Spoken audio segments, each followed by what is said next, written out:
thanks for watching my video here. So I've had a few people ask me since I started doing these videos about how I do my shot tracing. So I'm actually gonna walk through how you can do it step by step with just Premiere Pro. You don't have to use After Effects or anything. I kind of taught myself how to do this. I don't know if I didn't necessarily pioneer it or anything, but I just found this to be the most convenient way. It takes some practice. I mean, the first couple of times you do it, you're gonna think, wow, there's no way I can do this for every shot. But after a few times, you get pretty quick at it. So I'll start off by saying it's not perfect, especially on the longer shots, but it's still better than those shot tracer apps that you're like that are available on iPhone. Because some of my favorite channels use those. John Baker, the Fat Guy Golf, uses it. Brody Smith, GM Golf, those guys all use it, and you can see on the screen half the time the ball is clearly not following the tracer. But the way I trace my shots, at least it's guaranteed that the first half of the shot is accurate as far as the tracer. So let's just get into it and I'll show you how I do it. Alright, so I'm gonna pick out 3 basic shapes so everyone can understand. I mean, I go ahead and tell you up front, you need to have a decent understanding of Premiere Pro.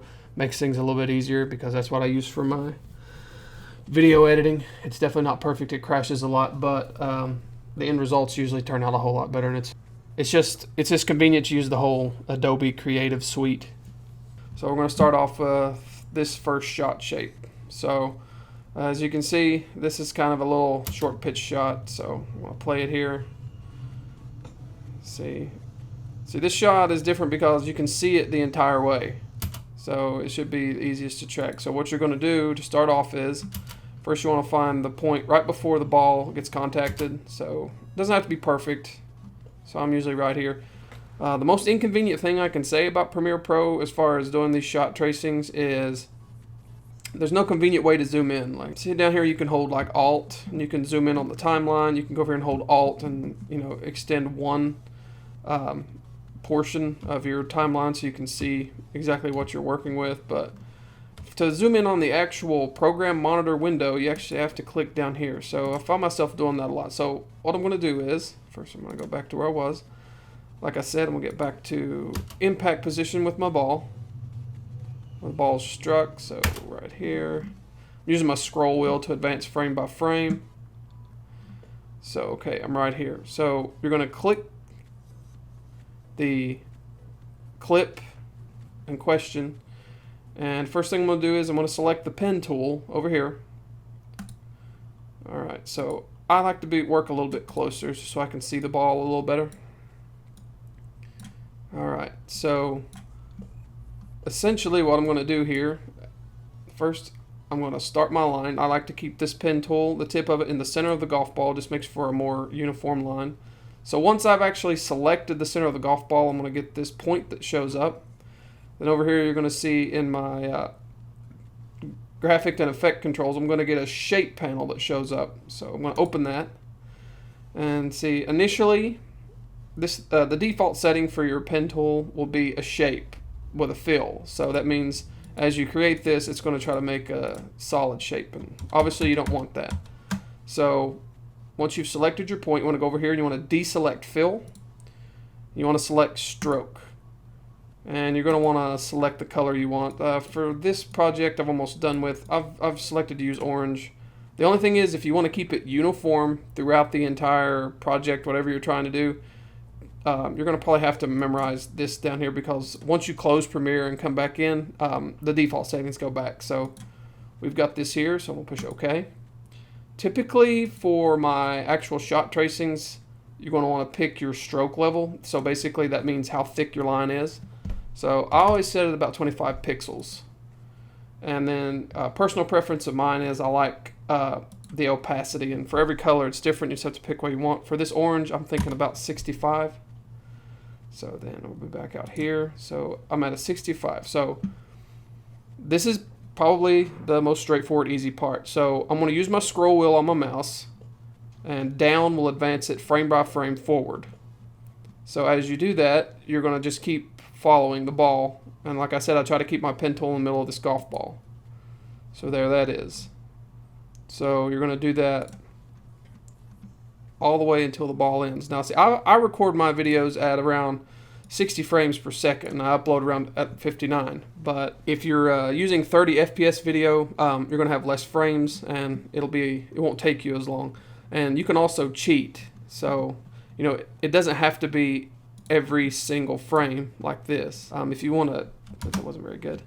If you want to cheat a little bit, you can, but keep in mind, the more frames you actually stop and trace the ball with is the more accurate, and the less breaks, the less corners you're going to see in your line. So we'll just fast forward to the end of this, because this is straightforward. You want to, just like this, follow this ball all the way to where it hits the ground.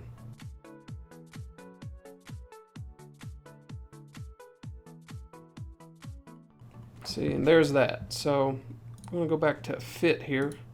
You'll see I've traced the ball all the way to the green. Now, here's the part that can get kind of confusing, especially if you're not familiar with Premiere Pro. So, under the shape, the effect controls panel you already have open, you're going to make sure you have this deselected. For one thing, you definitely want to make sure this line is the duration of the clip, otherwise it'll just kind of disappear. But anyway, so we're going to do the same thing as before. We're going to go back to where we're at impact position. So somewhere around there, see, so we already had placed our line at impact position, so usually it's where this line pops up, so that's where you want to be.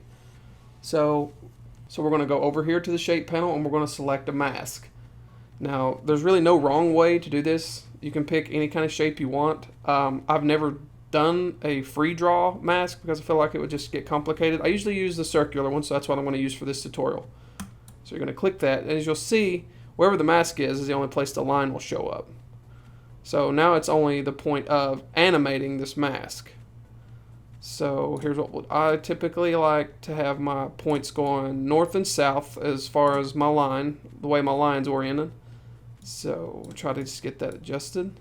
I always take a look at it to make sure it's generally where I want it to be, and I can definitely work with that, and you'll just have to, some of this just takes practice to get used to. So you want to make sure you don't want any of the lines showing at the impact position that you started with. So got this here. So what you're going to do is you're going to come over here, and you'll see underneath mask there is an option called mask path, and there's a little stopwatch. Now when you select this stopwatch, so you're going to get over here, you're going to get what we call keyframes. So keyframes are basically just points of animation that you use for every single aspect of any kind of Adobe software, honestly. So I've selected this position for my first keyframe. So I want to go back to mask. And again, we're kind of going to follow the same procedure. So I'm going to use my scroll wheel on my mouse, and I'm going to advance. So you can see the ball. So as the ball moves, you need to move the mask along with it. And just for the sake of, just for a uniform shot, I typically will keep the line of the mask as close to the center of the ball as I can. So, and make sure you have selected mask path first, otherwise you won't be animating. So as you can see, when I moved my mask, a keyframe popped up over here. So that's just causing an animation, as you'll see, because it's going to animate. Premiere is going to animate from the point you first selected to the next keyframe, which is here. So as you can, it was hard to see with that. So what I'll do is I'll just advance all the way to the end, and this is no different than the first. You can move it at any increment you want. You can move it this far and then cheat up like this, or you can honestly move it frame by frame. And neither way is the wrong way. I will just tell you, the more frames you go, like I'm going by one frame at a time here, you're going to get a lot more. It's going to be a lot smoother animation. So this is the gist of this. So I'll fast forward to the part where we have to go down.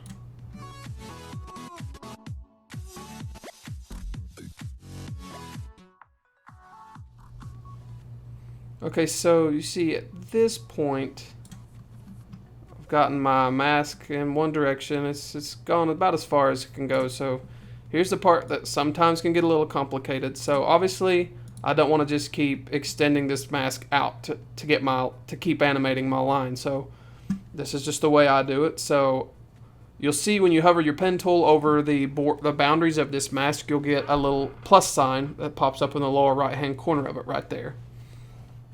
So at this point, I like to use my line as a central point. So I like to go outside and I'll pick a point here. Then I'll pick a point here. So that's kind of like the outlier. And then I'll do the same thing but closer to the inside. So I'll select here. And then I'll select here. So here's a trick. So I'll hold Shift, select one point, and then the other point, and that makes this one solitary line. For the sake of animation, that makes it a lot easier. So again, I will just finish my animation.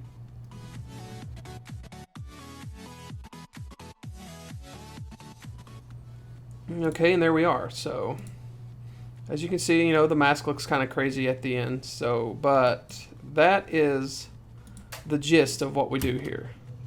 So as you watch, ball is tracked all the way to the green. I know you think maybe that takes a long time, but the more you practice at it, the easier it gets. I can usually track an entire 18-hole round. Each shot, obviously you don't have to do putts. Most shots, I can do that within an hour. I'm gonna move on to another type of shot here. Really long shots. So, as I said before, one of the bigger issues I think probably is that I use a GoPro because it's way more convenient to pack on a golf course.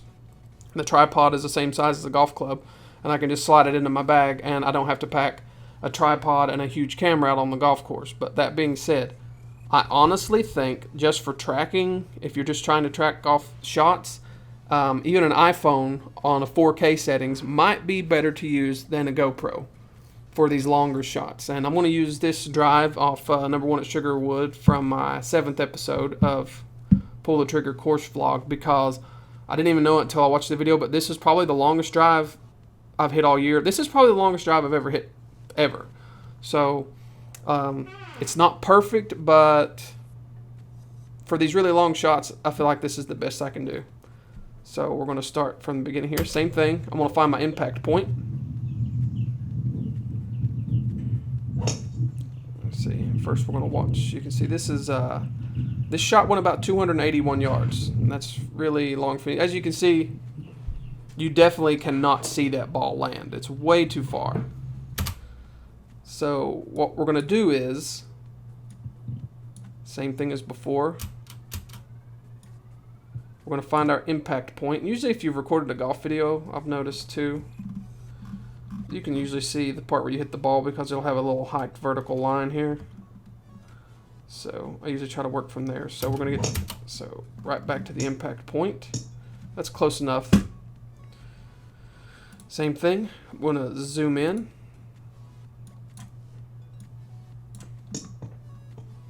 Go back, same thing. Select my pen tool here.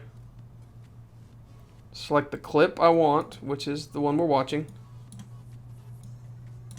Right there. So I'll select here. And when you're working one project, you'll notice that as long as you didn't shut Premiere down, you'll have, it'll save your settings except for the opacity once you start a new line. So all you have to do is hop right over here, go to your opacity settings, and turn it down to whatever you want. You don't have to use opacity. I just like to. I feel like it looks better. So same thing. We're going to follow this ball. The only difference here is we're just going to follow this ball as far as we possibly can, which on one of my longest drives of the year is not going to be very far. So see, at this point, like I said, there's no convenient way to zoom in on this program monitor, and every time you do zoom in, it defaults back to the center of the video, so every time you have to scroll and look. So fix that, Premiere. Okay, so like I said, we're going to follow this. So you can see this ball's already disappearing. It's getting further and further away. So I can still see little blips.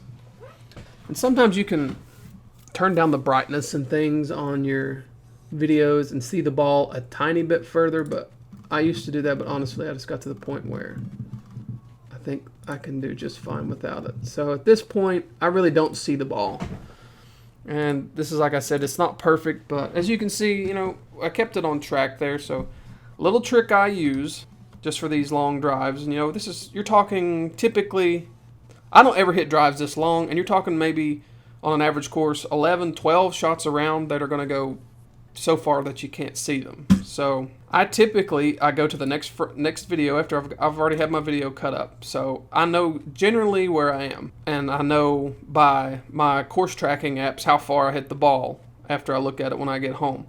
Another thing I need to add too. So let's say you accidentally, or you move on and you select something else because you want to look at something. When you want to come back and work on your line once again, your line will always show up on your timeline that you create. The line that you're creating with your pen tool will always show up on your timeline as graphic, and it'll typically default to the top level. As you can see, these are all video. This is all part of my timeline. So you notice the grids are gone, the points are gone that you're using to track the ball with. So you have to go over, if that happens and you want to get back to drawing your line, you want to make sure you have your pen tool selected.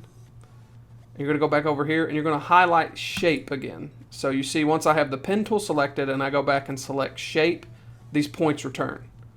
Because if you don't, and you just try to grab this pen tool and start working again, you're just going to create a new line. See, that's not, we don't want that. We don't want a new line, not right now. Okay. So once again, so I've got to delete this. I'm going to select the line I was working on, select shape, and make sure I have my pen tool selected, and there we are. So I saw generally where my ball landed. Was horrible impact. Saw generally where my ball landed. So we're going to do our best here. We're going to create a shape. First, we're going to make sure we're in the right spot.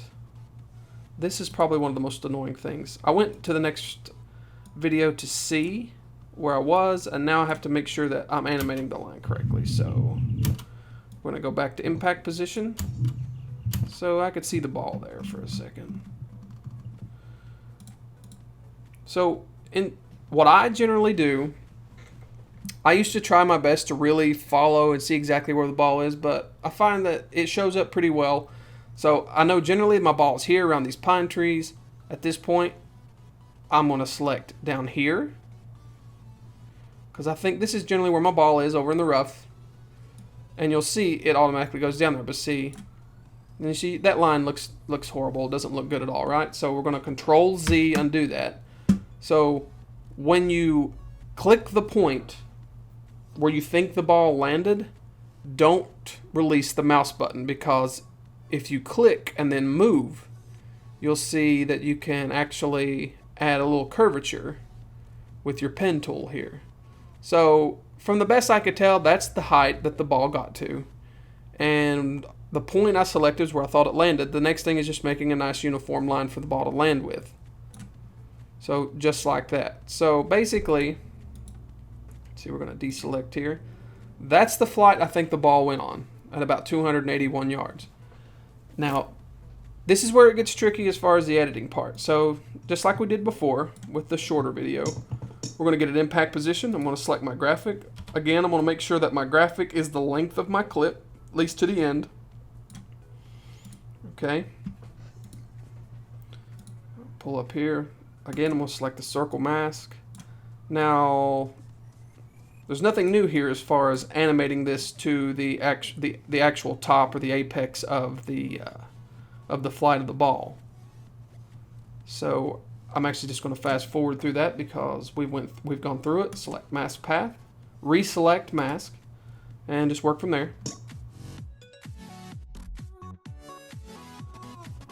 So as you can see, the ball is getting more difficult to see.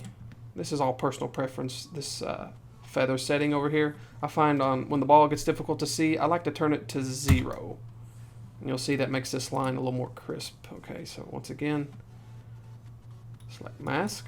See, that pulls up the mask again. See, I can barely see the ball there. Okay, so at this point, this is where just you have to use a little common sense and a little creativity. So sometimes I can actually hear the ball land in the video, and sometimes you just have to watch the entire swing, and you just generally know how long it takes the ball to fly and land. I know that's not perfect, but it typically works out pretty well once you've practiced at it. So we'll just watch this from the beginning. Let's see. So there's that. Ball's up. See, and that's where I stopped. So just by guessing, the ball lands about now. See, I just kind of felt that out. Now, here's where I had some learning difficulty here. So, technically, my keyframes have popped up here, and we know that this point right here is actually the end of the end when the ball lands. So that's where we want the line to end. But you can't just simply stretch this to the ground, because the animation will get really, really weird and it won't look right. So I'll show you exactly what I mean. So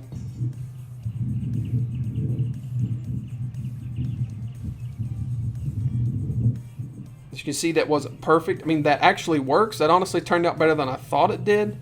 But you can see, if you're just a nitpicker like I am, you'll see, the ball, it doesn't say straight on the way down. But, honestly, I think that's fine. I mean, it wasn't uniform speed the whole way, but typically, I actually surprised myself. That actually works pretty well. Yeah, you'll see. I kind of see it now. It's just kind of, it's not fast when it's supposed to be. It kind of looks weird. So, actually, I'm going to make sure I'm on the point I was once again. I'm just going to click and delete that keyframe. If you want this to be more uniform, again, as long as it shows generally where the ball lands, I think it'll be fine for most videos. But so honestly, that turned out better than I thought it did, and it doesn't even look that bad. But if you want a more uniform speed and better looking line, then this is kind of the way I do it. So this is the point where I can no longer see the ball, but I know that generally the ball, I know generally when I want the ball to land and where I think the ball is going to land. So that's around this area right here. What I'm going to do is I'm just going to try and imagine I can still see the ball. So we're going to advance a frame or two.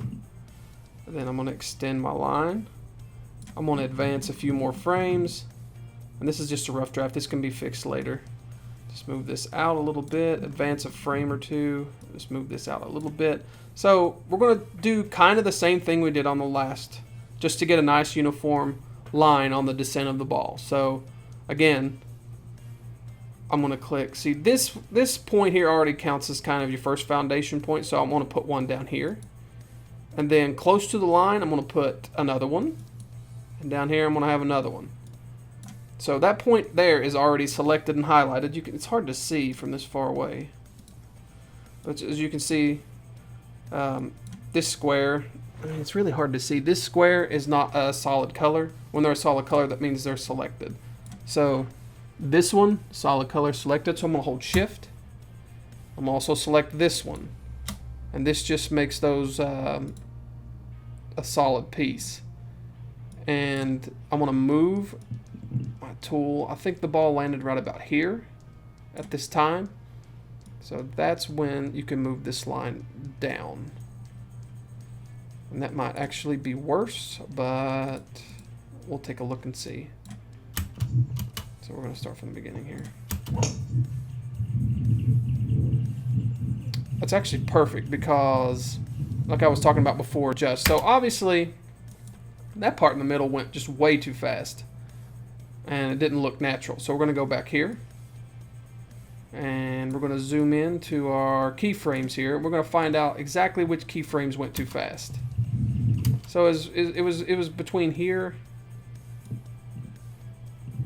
and here. They went way too fast. So easy adjustment, easier than you might think. So like I said, it was from here to here. Those went way too fast. So without changing our endpoint, because our endpoint is what dictates how what time the ball lands. So it'll remain the same. So I'm just actually simply just gonna spread these out a little bit to make that arc look a little more natural, because you know this ball went a long way. See, we'll take one look at it. See, and now you see that maybe we picked the wrong endpoint. Maybe that's just a little too fast. So similar to before, just move it in a little bit. Now everything will be a little bit faster. So impact, take a watch again.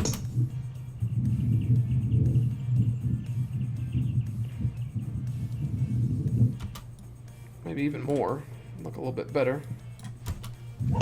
And this should be it. A little stutter at the end there. It'll take a minute for me to figure this out. This was a hard one. I don't know how I traced it in the first place. That brick wall is not my friend. So I'm actually thinking let's remove that keyframe period and see what it looks like. Definitely looks better. But again, it doesn't look a whole lot better than the first one. So actually I think that turns out pretty well. Alright, so like I said, there are better cameras to use if you want to pack a big camera to track your shots. For maybe if you want to use like an iPhone camera, it probably work better. GoPros, even at 4K resolution, it's kind of hard to see your ball at the end. But as far as Premiere Pro tracking, I feel like that turns out pretty well. I've definitely had better ones before, but just for the sake of this tutorial, I think that's good. Here's another technique I'm just going to show. This will be the final one here. This should help you form a pretty good foundation of how this works. So this ball actually, see, that's as far as the camera is concerned, you can see that was a pretty straight ball. So you would have to draw. So it's difficult to understand. Why would I want? I mean, you're gonna have to draw. Make sure it's selected and my pen tool selected. So you're gonna have to draw the ball flying up to here. And then honestly, it kind of lands, you know, behind the other line. So that's, you know, you're like, well, that'd be difficult to animate. But I'm just going to show you a trick here. This is how you animate with 2 lines. And this is useful in a lot of different scenarios. Sometimes on these longer shots, just like we just did, sometimes people will stop the line here and then they'll animate another line just for, it's easier to use 2 masks instead of, you know, trying to conform one to the shape of the line like I just did. They both take practice, but sometimes some people just would probably prefer to do it this way. So I'm going to fast forward through the track. We'll track the ball just like we did before. We're going to find our impact point right there. And then, so as you can see here, I'm at the point where the ball actually goes up and then starts coming back down. You can see the ball here. Just kind of watch closely. So there's the apex of the ball, and then it actually starts coming back down. So I want to hit the very absolute apex of that ball. So this is your front line. So boom. So this line is complete. So again, we know we're at the frame where the ball is at the apex, and this is what this line represents. So we're actually going to move this back, and it'll lock to it. Okay. So we know here, that line disappears when that ball is at the highest point. So again, just like starting from scratch, I'm going to select the clip I want, which is the clip we're working with. We're just zoomed really far in.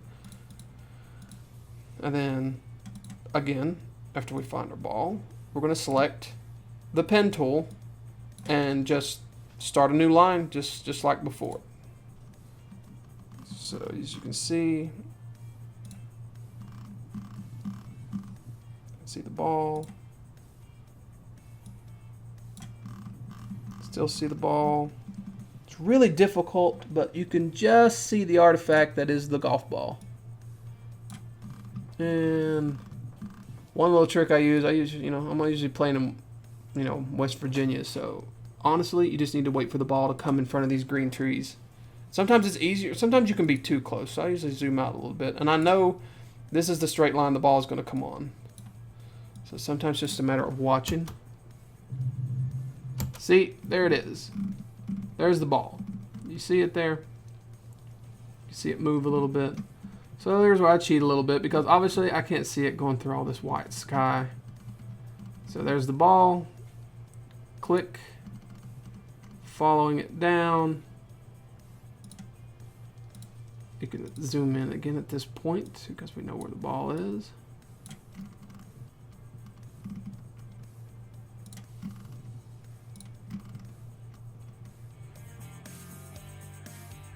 And there we are. So if you'll look at your timeline here, so these lines were started at exactly the points. This is your front line. That's where the ball was. That's the highest point of the ball. And this is the ball traveling down. So you want to go back to your select tool. Move this graphic above or below, honestly. It doesn't matter. And make it the length of the other one. So see, there it is. There's your entire shot. And then from that point, you animate it just exactly the same. So we're gonna, nothing new here. Go to our shape. Find our impact point, which is right there. Alright, so nothing different. Select the mask tool. Rotate this. And make sure we select mask path.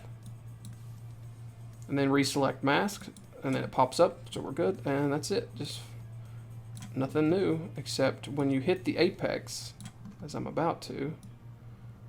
Again, if you do this, I'm doing this in like 5 frames. The more frames you do this in, the more smooth your animation is going to be.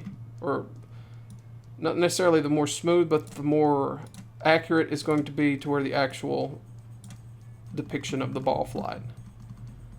Okay, so we know that's the apex of the ball, so like again, personal preference for the feather option, this fuzzy, this like area, this margin of error around your mask, I like a 0, especially for these. Alright, so I know that's the highest point. Boom. So we're going to let that, and then it's just as simple as waiting until a line pops up for the next one, right there. No different. Mask, personal preference, I like to take the feather off. I know that's the highest point of the ball. We're going to move this up. I'm actually going to move the mask behind the line and then zoom back in. Just make sure you select mask path, because and you're actually animating, because I can't tell you how many times I've done this and then I've followed a ball frame by frame by frame just to realize I wasn't animating anything, because it's very possible to do. So we're going to go down to select again, mask path. And obviously you're thinking, well, this line's in front, I can't see the ball anymore. So just a little quick fix. Just push this first. Just over here you're going to see the line that, so this is the first line right here. So if you want to just click this eye, it'll line that out, and from right now it's not visible anymore, so just until you get done tracking. So right there I can see my ball. I want to zoom in as far as I possibly can. It's another reason I like to use opacity, because I just cannot see once they get so small. Okay, so there's the ball, and from here it's nothing new, just follow the ball.